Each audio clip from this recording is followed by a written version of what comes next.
मी doctor राजा न्यायाधी, जिल्हाधिकारी तथा जिल्हा निवडणूक अधिकारी सांगली। आम्ही सगळे 7 मे रोजी सांगली जिल्ह्यामध्ये लोकसभा निवडणूकमध्ये मतदान होणार आहे। तर त्याच्यासाठी सगळे मतदारांना वैयक्तिक भेटून त्यांना आवाहन करण्यासाठी आपण आलो। आपल्याला माहिती आहे की भारत एक लोकशाही देश आहे आणि आपला लार्जेस्ट डेमोक्रेसी आहे। सो देअरफॉर त्यातला लोकशाहीचं बळकटीकरण करायचं म्हटलं तर त्याच्यासाठी मतदान आहे हे उत्तम साधन आहे। तर लोकांना प्रत्यक्षातला भेटून त्यांना आवाहन करायला मी आलो।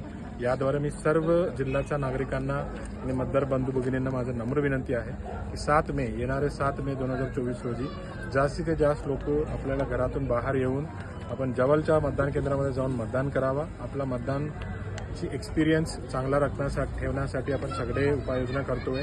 जसं शेडच्या असेल, पिण्याचं पाणी असेल त्याची सुद्धा व्यवस्था करण्यात आलेली आहे।